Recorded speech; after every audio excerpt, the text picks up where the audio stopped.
Hello student, हरी Saranam learning hub में आप लोगों का बहुत बहुत स्वागत है। कैसे हैं आप सभी? उम्मीद करता हूं सर आप सभी लोग बढ़िया होंगे, शानदार होंगे।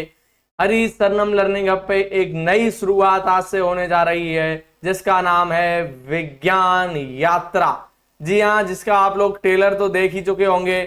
आज हम लोग इसका सीरीज का पहला वीडियो शुरू करने वाले हैं, तो बहुत ज्यादा एनर्जी के साथ जल्दी से इस वीडियो को शेयर कर दीजिएगा और हरी सरनम लर्निंग हब को सब्सक्राइब कर लीजिएगा आप लोग।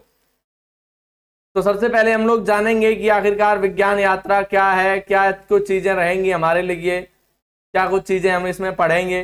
तो ये पूरी तरीके से जो विज्ञान यात्रा का सेगमेंट होगा, जो विज्ञान यात्रा होगी, वो आप लोगों के लिए समर्पित रहेगी, जिसमें हम चीजों को कवर अप करेंगे बहुत बेहतरीन ढंग से, जिसमें हम देखेंगे विज्ञान के बड़े बड़े कॉन्सेप्ट बहुत ही सरल तरीके से। ऐसे कॉन्सेप्ट जिनको देखने के लिए, जिनको समझने के लिए आपको 1-1.5 घंटे की वीडियो देखनी पड़ती है, उसके बाद जाके वो सारी चीजें आपको समझ में आती हैं। ठीक है, तो वो हम लगभग 10 मिनट, 15 मिनट, 20 मिनट तक के इस श्रृंखला में वीडियो रहेंगे, जिसके माध्यम से बहुत बड़े बड़े कॉन्सेप्ट विज्ञान के, गति हो गया, ऊर्जा हो गया, विभिन्न प्रकार की बहुत सारी चीजें हैं, उनके सबके लिए ये महत्वपूर्ण रहेगा। आप लोग इसको बाईलैंग्वेज देख सकते हैं, मतलब दोनों भाषाओं में, लगभग हिंदी और इंग्लिश में इसको हम लोग प्रोवाइड कराएंगे। और इसका मेन उद्देश्य है यूपी बोर्ड, सीबीएसई बोर्ड, मतलब कोई भी स्टेट बोर्ड एग्जाम हो और कॉम्पिटिटिव एग्जाम हो जिसमें नीट और जेई, इन सब के लिए एक कंटेंट देना जो आपको क्या करेगा, आपकी समझ विकसित करवाएगा उस क्षेत्र के लिए। समझ रहे हैं आप? जैसे कोई भी किसी भी तरीके का कोई भी कॉन्सेप्ट है जो बहुत कठिन जटिल कॉन्सेप्ट है, उसको हम बहुत आसानी के साथ बहुत सरल भाषा में आपको प्रोवाइड कराने की कोशिश करेंगे। तो यही इसका मकसद रहेगा भाई। ठीक है, तो आज का हमारा जो महत्वपूर्ण टॉपिक है, आज हम लोग सबसे पहला टॉपिक शुरू कर रहे हैं जिसका नाम रहेगा ऊर्जा। इसका नाम है ऊर्जा। इसको सर इंग्लिश में हम लोग कहते हैं एनर्जी। ठीक है भैया, सभी जानते हैं यार एनर्जी को। क्यों भाई? इसको तो सभी जानते हैं एनर्जी के बारे में, आखिरकार क्या कुछ है, समझ रहे हैं? तो सबसे पहले यहाँ पे आप लोग डेफिनेशन देखो जरा इसकी, हिंदी वाली है ना। ऊर्जा वह क्षमता है जिससे कार्य किया जा सकता है, जिससे कार्य किया जा सकता है सर, ये कह रहे हैं वह ऊर्जा है। अब मैं आपको एकदम एक्चुअल बात बताऊं, ये जो आप कंटेंट यहाँ पे देखेंगे, वो सर हमारी टीम द्वारा तैयार किया गया है।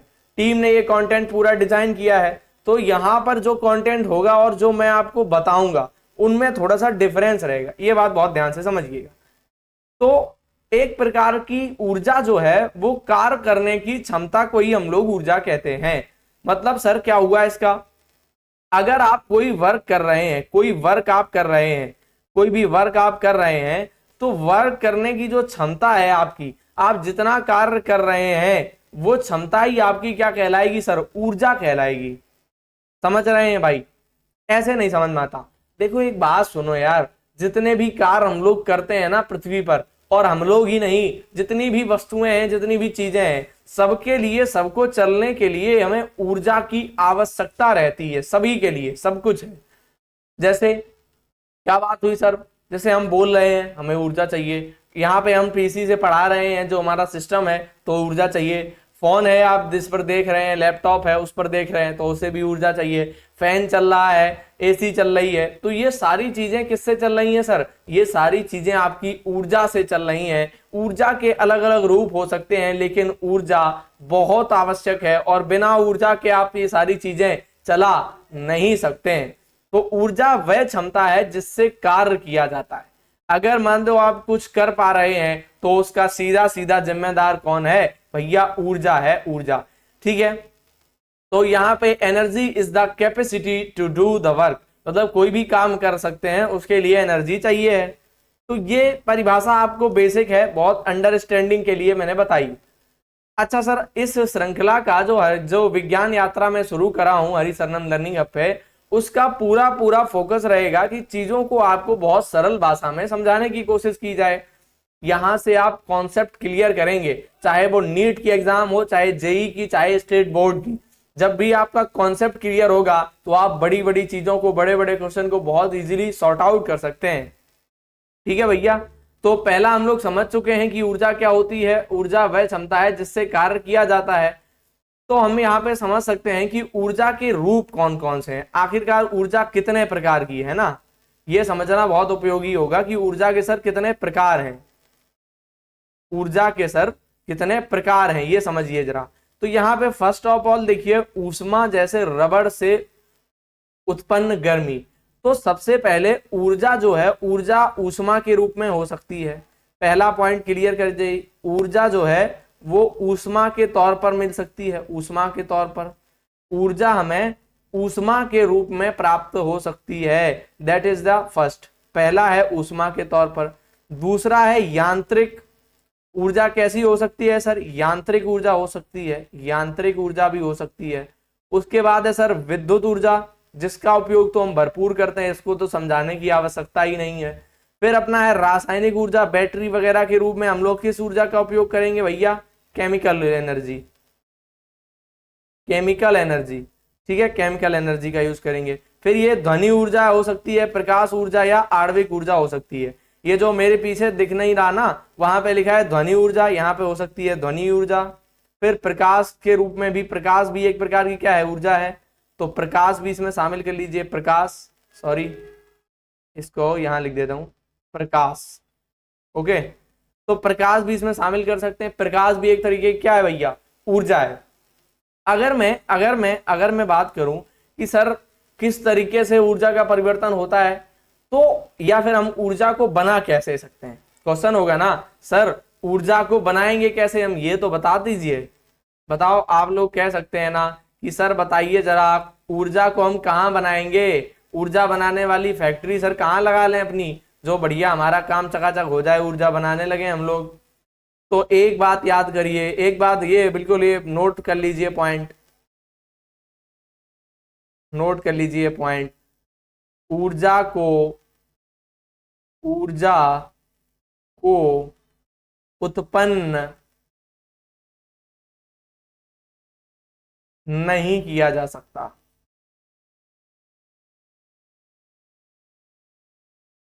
सर ऊर्जा को उत्पन्न नहीं किया जा सकता मतलब यार कोई ऐसी फैक्ट्री नहीं लगा पाओगे जिसमें तुमने इधर से कुछ डाला और अपनी ऊर्जा बना के निकाल ली। ऊर्जा को उत्पन्न नहीं किया जा सकता कहीं से भी। क्या कर सकते हैं फिर सर? ऊर्जा को एक रूप से दूसरे रूप में बदल सकते हो। ये ऊष्मी ऊर्जा थी, ऊष्मी ऊर्जा को आप यांत्रिक ऊर्जा में बना सकते हैं, यांत्रिक ऊर्जा को विद्युत ऊर्जा में बदल सकते हैं, विद्युत ऊर्जा में बदल सकते हैं, इस विद्युत ऊर्जा को रासायनिक ऊर्जा में बदल सकते हैं, या फिर रासायनिक ऊर्जा को विद्युत ऊर्जा में बदल सकते हैं। मतलब इनके बीच आप sign of reversible reaction लगाइए। मतलब ये ऊर्जाएं एक रूप से दूसरे रूप में बदल तो सकती हैं लेकिन सर बनाई नहीं जा सकती। बदल तो सकती हैं लेकिन बनाई नहीं जा सकती। मतलब ये इधर से उधर चली जाएंगी, रूप बदल लेंगी अपना, लेकिन बनाया नहीं जा सकता ऊर्जा को। बताओ जल्दी से। तो सबसे पहले हम देख चुके ऊर्जा क्या है, ऊर्जा के रूप समझ चुके हैं। नेक्स्ट आगे बढ़ते हैं थोड़ा सा, है ना। अब देखना ऊर्जा के प्रकार सर कितने हैं, ऊर्जा कितने प्रकार की होती है, ये महत्वपूर्ण है सर, आप ध्यान से सुनिएगा। तो ऊर्जा एक तो होती है पारंपरिक, इसको लिखिए प्राचीन, प्राचीन ऊर्जा। पारंपरिक इन द सेंस ये बहुत पुरानी ऊर्जा है, नई वाली ऊर्जा थोड़ी है जो तुरंत आई और खत्म हो गई और ऐसा हो गया वैसा हो गया। ये भैया क्या है? प्राचीन ऊर्जा है। और दूसरी है अपारंपरिक, अपारंपरिक मतलब अप्राचीन। मतलब सर ये समझ में नहीं आया, हिंदी समझ में नहीं आई, काट दो यार, इंग्लिश समझो। पहली है रीन्यूएबल एनर्जी, मतलब जिसको दोबारा से रिन्यू करा जा सकता है, दोबारा से नई हो सकती है। और दूसरी है नॉन रिन्यूएबल, मतलब जिसको दोबारा से नया नहीं किया जा सकता है। दो तरीके के दो रूप हैं ऊर्जा के, एक है मतलब पारंपरिक और अपारंपरिक। इसको ही कहेंगे हम लोग रीन्यूएबल और नॉन रीन्यूएबल। मतलब एक को हम लोग न्यू मतलब नया कर सकते हैं और दूसरे को नया नहीं कर सकते। तो ये दोनों बातें इंपॉर्टेंट हैं। यहां से क्या देखिए, ऊर्जा के सर कितने प्रकार हैं? दो प्रकार हैं। एक में क्या कर सकते हैं सर? पहला प्रकार है इसमें ऊर्जा को नया कर सकते हैं हम लोग, दोबारा से प्राप्त कर सकते हैं। दूसरे में हम नया नहीं कर सकते, नया नहीं कर सकते हैं। ये दो प्रकार की ऊर्जाएं होती हैं। ठीक है, इजी जा रहा है ना सब कुछ, दिक्कत तो नहीं है ना? जी बिल्कुल। अब ध्यान से सुनिएगा, अब हम लोग पहले वाले को बहुत ध्यान से समझेंगे। पहला वाला सर मतलब ये जो पारंपरिक ऊर्जा का स्रोत कह रहे हैं ना, जिसे पारंपरिक ऊर्जा, पारंपरिक ऊर्जा क्या है, अब इसको एक एक समझ रहे हैं हम लोग। वैसे एक बात आपको मैं अगर बताऊं तो ये समझिएगा, पारंपरिक ऊर्जा बहुत ध्यान सुनिएगा। पारंपरिक ऊर्जा का मतलब है, पारंपरिक ऊर्जा ऐसी ऊर्जा है जो प्राचीन समय से चली आ रही है। ये ऊर्जा आपकी प्राचीन समय से चली आ रही, प्राचीन समय इन द सेंस मतलब उसको लोग पहले से यूज करते आ रहे हैं। मतलब ये वाले भाई साहब आपके थे, इन्होंने यूज करी, इन्होंने यूज करी, अब इनके अगली पीढ़ी जो है, तो अगली पीढ़ी छोटी है सर, तो ये भी अभी इसका यूज करेंगे। उसी तरीके से फिर अगली पीढ़ी आएगी इनकी, वो भी सर यूज करेगी। ऐसे ही देखिए यहाँ पे फिगर भी दिखाया है, मतलब उसकी पीढ़ी दर पीढ़ी उसको यूज करते आ रहे हैं। इसमें तीन इन्वेंशन बहुत महत्वपूर्ण है, इसमें सर तीन इन्वेंशन बहुत महत्वपूर्ण है। कौन कौन से सर, ध्यान से सुनिएगा भैया, एक सेकेंड रुकिएगा, थोड़े से विकल्प मैं तलाश रहा हूं। हाँ ठीक, इसमें तीन बहुत महत्वपूर्ण है इन्वेंशन, तीन खोजें। सबसे पहला है कोयला। जब कोयला प्राप्त किया ना, तब बहुत मतलब बेस्ट लेवल की चीजें हुई, तो कोल बहुत महत्वपूर्ण है। पेट्रोलियम ऊर्जा के स्रोत के रूप में बहुत महत्वपूर्ण है, क्योंकि पेट्रोल से हम कितने भी वाहन यूज करते हैं। फिर प्राकृतिक गैस एक ऐसी चीज है, जो नेचुरल गैस है, वो भी बहुत ही इंपॉर्टेंट है। तो जो पारंपरिक ऊर्जा है उसमें ये बहुत इंपॉर्टेंट है। सर इसका मतलब पारंपरिक ऊर्जा का क्या लाभ है, क्या हानि है? पारंपरिक ऊर्जा जो शुरुआती चरण था ना विकास का, जब हमने विकास करना प्रारंभ किया था, उस समय के लिए बहुत सदुपयोगी रही। अगर शुरुआत में पारंपरिक ऊर्जा ना होती तो उतना विकास मानव ना कर पाता। मतलब इसके लाभ क्या रहेंगे, इसके बेनिफिट क्या रहे, लाभ, तो लाभ इसके क्या रहे, प्रारंभ में विकास के लिए बहुत महत्वपूर्ण रही, प्रारंभ में विकास के लिए बहुत महत्वपूर्ण रही। उसके साथ साथ दूसरा, इसने शुरुआती जो बैकग्राउंड होता है, जो बैकग्राउंड है, बैकग्राउंड इसने मतलब डेवलप कर दिया, बैकग्राउंड बना दिया कि अब आप विकास के राह पर चढ़ सकते हैं भैया, विकास की मंजिल को प्राप्त कर सकते हैं। ठीक है, तो ये बहुत महत्वपूर्ण संसाधन रहे। इसके बाद ही मतलब यातायात वगैरह सारी चीजें अच्छी हो पाई और बहुत सारी चीजें बेहतर कर पाए हम लोग। तो ये बहुत इंपॉर्टेंट है सर, समझ रहे हैं?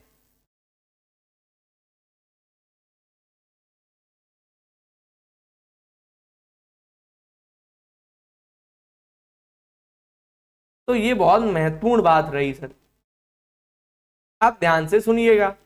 अब हम लोग देखते हैं जो अपारंपरिक है। क्या हुआ ये, एक स्लाइड हम जंप कर गए। हाँ, अपारंपरिक जो स्रोत है, दूसरा स्रोत जो है अपारंपरिक ऊर्जा का, ये सर किस तरीके से बात करेगा, इसको हम लोग नवीकरणीय नवीकरणीय नवीकरणीय नवीकरणीय ऊर्जा भी कहते हैं, नवीकरणीय ऊर्जा भी कहते हैं सर। नवीकरणीय मतलब, नवीकरणीय मतलब जिसको नया कर सकते हैं, ये बहुत उपयोगी है और वर्तमान समय में इस पर सरकार बहुत ज्यादा बल दे रही है।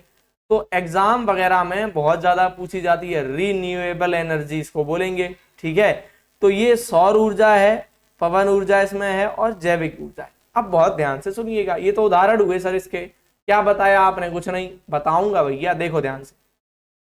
एक ऐसी ऊर्जा है ये जिससे एक तो सबसे बड़ा एक जो बेनिफिट है वो CO2 एम्बिशन नहीं होगा, CO2 का उत्सर्जन नहीं होगा,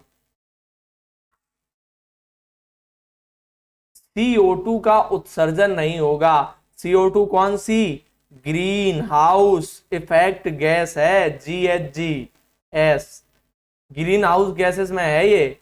तो ग्रीन हाउस गैसेस ये क्या करेगी, कम उत्पादित करेगी, या शून्य उत्पादन है ग्रीन हाउस गैस का, तो फिर ये बेहतर है कि नहीं है, बताओ? जब ये ग्रीन हाउस गैस उत्पादित नहीं कर रही तो बहुत अच्छी है। दूसरा, इसको मतलब इसका संसाधन अभी तक कह सकते हैं कि असीमित है। कैसा है, असीमित है, असीमित इन द सेंस अभी इसको खूब यूज किया जा सकता है। जबकि जो पहले वाले थे ना पारंपरिक, ये कोयला है, नियमित है, एक समय बाद क्या होगा, इस कोयले के खदान खत्म हो रहे हैं, कम हो रहे हैं, तो ये खत्म भी हो सकता है, ये शून्य हो जाएगा, मतलब कोयला नहीं बचा तो इसका शून्य। फिर ऐसे ही पेट्रोलियम है, जमीन के नीचे से निकालते निकालते खत्म। प्राकृतिक गैस का भी यही सिनेरियो है। लेकिन जो ये वाला आपका सिस्टम रहेगा ना पारंपरिक ऊर्जा का, अपारंपरिक ऊर्जा का, तो ये आपके असीमित स्रोत हैं। पवन ऊर्जा, जैव ऊर्जा, ये सब निरंतर प्राप्त किए जा सकते हैं, इनको लगातार यूज किया जा सकता है। तो ये अपारंपरिक स्रोत हैं ऊर्जा के, ठीक है। तो यहाँ पे थोड़ी सी पारंपरिक बनाम अपारंपरिक की तुलना करी गई है। तो पारंपरिक बनाम अपारंपरिक स्रोत की तुलना यहाँ पे कर रहे हैं। सीमित है, पारंपरिक जो है वो सीमित है और अक्षय है, ये वाले इधर सीमित हैं और अक्षय हैं, लगातार चलेंगे।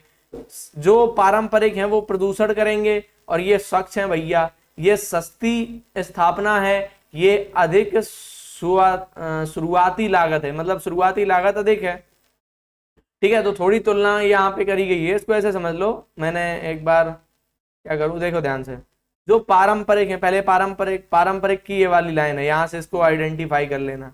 ये जो बेस लाइन में बना रहा हूँ इधर वाले, ये पारंपरिक के बंदे हैं, मतलब सीमित है, प्रदूषणकारी हैं और सस्ती स्थापना होती है।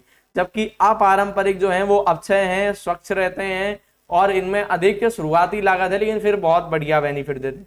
मतलब जैसे आप एक बात करो, आप विद्युत ऊर्जा का यूज कर रहे हैं कोयले वाली का, तो फिर क्या है, असीमित नहीं है, हो सकता है आपकी बिजली काट दी जाए, कोयला खत्म हो जाए, फिर तो बहुत दिक्कत। लेकिन आपने अपने छत पर क्या किया, आपने घर पर अपने ऊपर ऐसे सोलर पैनल लगवा रखे हैं। सोलर पैनल शुरुआती कॉस्ट बहुत अच्छी, खूब दबा के लगी, लेकिन शुरुआत के बाद जब आप घर में इसका यूज कर रहे हैं ना, तो बढ़िया से खूब दबा के यूज करिए बत्ती को बढ़िया से, है ना, तो फिर दिक्कत नहीं रहती है।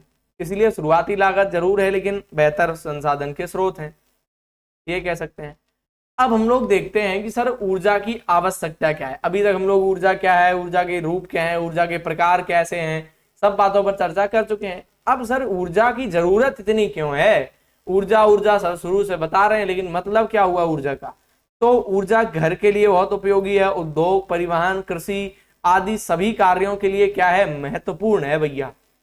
ऊर्जा इन सभी कार्यों के लिए महत्वपूर्ण है सर, ऊर्जा की आवश्यकता होती ही है इनके लिए। बताओ जल्दी से, समझ में आ रही ना बात, इनके लिए बहुत महत्वपूर्ण है। तो बेसिक बात है, तो समझ में आती है ऊर्जा की आवश्यकता।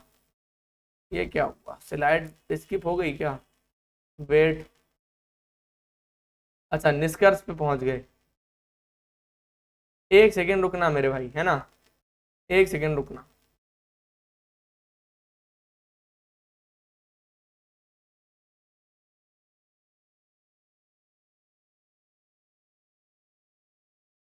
तो निष्कर्ष भी देख लेते हैं भैया, क्या है ऊर्जा का हमने देख लिया। ऊर्जा क्या है भाई, ऊर्जा क्या है हमने देख लिया सर।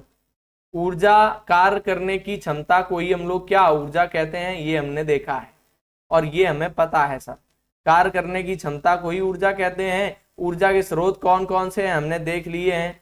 और जैविक ऊर्जा क्या होती है, जैविक ऊर्जा के उदाहरण बताइए। अच्छा ये क्वेश्चन भी कह सकते हैं, ये प्रश्न के तौर पर, जैविक ऊर्जा किसे कहते हैं समझ सकते हैं आप, ठीक है।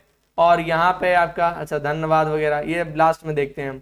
अब आप एक काम कर सकते हैं, ऊर्जा को जब आपने इसको बहुत अच्छे से समझ लिया है, तब आप जाके अपना किसी भी एआई पोर्टल पर कोई भी एआई टूल पे जाना, वहां पे सर्च करना ऊर्जा टॉपिक से, ऊर्जा टॉपिक से 20 MCQ 20 MCQ प्रश्न बनाओ प्रैक्टिस के लिए, तब वो आपको क्वेश्चन देगा और वहां पे आप देखिएगा कितने क्वेश्चन आप टैकल कर पा रहे हैं, है ना, कितने क्वेश्चन आपने कर पाए इस वीडियो को देखकर, ये आप लोग देखिएगा। ये पहली वीडियो है और उतनी अच्छी मैं नहीं कर पाया हूं, जितना मुझे सोचा था, मैंने जितनी चीजें इसमें समाहित करना चाहता था वो नहीं हो पाई हैं। और बिल्कुल मैं नेक्स्ट वाली जो वीडियो होगी वो इससे बहुत बेहतर लाने का पूरा प्रयास करूंगा, ठीक है। अगला टॉपिक आप लोग कमेंट में सजेस्ट कर सकते हैं कि सर अगला टॉपिक कौन सा लेके आइए, ये आपकी क्या है सर, क्या हम लोग देख रहे हैं, किसमें हम लोग पढ़ रहे हैं। तो सर हमने एक नई श्रृंखला शुरू करी है, इस श्रृंखला का नाम रखा है हमने विज्ञान यात्रा। विज्ञान यात्रा। इसमें सर क्या करते हैं आप, इसमें सर छोटे छोटे वीडियो आते हैं, मुश्किल से 10 मिनट से लेके 20 मिनट के वीडियो, जिसमें एक कॉन्सेप्ट को उठाया जाता है, उसको फिनिश कराने की कोशिश करी जाती है जितना हो सकता है। आज हमने ऊर्जा टॉपिक को उठाया, काफी सारी चीजें कवर कराई हैं। आप लोग अगले टॉपिक की सजेशन कमेंट बॉक्स में दे सकते हैं और इस वीडियो को अपने दोस्तों के साथ शेयर कर सकते हैं और Hari Saranam learning hub YouTube channel को सब्सक्राइब कर सकते हैं ऐसे विज्ञान यात्रा के साथ जुड़ने के लिए। और हमारी जो श्रृंखलाएं हैं बोर्ड एग्जाम के लिए वो भी निरंतर चलाई जा रही हैं, तो आप लोग बोर्ड एग्जाम की तैयारी भी हमारे साथ free of cost YouTube channel से कर सकते हैं, तो आप उसके लिए भी सब्सक्राइब कर सकते हैं। फिलहाल हमारे पास काफ़ी सारे बैचेस वगैरह अवेलेबल हैं ऑफलाइन, तो अगर आप चाहते हैं तो ऑफलाइन भी जुड़ सकते हैं हमसे हरी सरनम लर्निंग हब पर, ठीक है। तो ये हरी सरनम लर्निंग हब आपको कहाँ मिलेगी सर, औरैया उत्तर प्रदेश में आप आ सकते हैं, यहाँ पे कांटेक्ट कर सकते हैं हमसे कांटेक्ट नंबर के साथ। काफ़ी सारे एडवर्टाइजमेंट पोस्टर वगैरह हमारे पड़े हैं यूट्यूब चैनल पर, तो वहाँ से आप लोग क्या कर सकते हैं, वो मोबाइल नंबर ईमेल आईडी जो भी फाउंड करना है वो प्राप्त कर सकते हैं। तो बहुत सारी चीज़ें आपके पास इस समय उपलब्ध हैं, ठीक है। और इस जो ये जो अपनी विज्ञान यात्रा शुरू करी है ना, इसका मुख्य उद्देश्य मैं अगर बताऊं तो ये आप देख सकते हैं कि इन सब पर्पज से मैंने इसको स्टार्ट कर दिया है। हिंदी इंग्लिश बाईलिंगुअल आपको सारी चीजें मिल रही हैं, ठीक है। तो इस श्रृंखला में आप क्या कर सकते हैं, बोर्ड परीक्षाओं की तैयारी कर सकते हैं, प्रतियोगी परीक्षाओं की तैयारी कर सकते हैं, और अपना मतलब साइंस के लिए बहुत एक रामबाण श्रृंखला होने वाली है, साइंस के लिए एक रामबाण श्रृंखला होने वाली है, ठीक है। तो मिलते हैं हम लोग नई क्लास में नई चीजों के साथ, एक नए कॉन्सेप्ट के साथ। तब तक के लिए सभी को जय श्री हरि, और सब्सक्राइब जरूर कर लें भाई और शेयर जरूर कर दें, ठीक है। कमेंट बॉक्स में बताएं श्रृंखला कैसी है और अगला टॉपिक कौन सा होना चाहिए, ठीक है। जय हो, ठीक है, जय श्री हरि।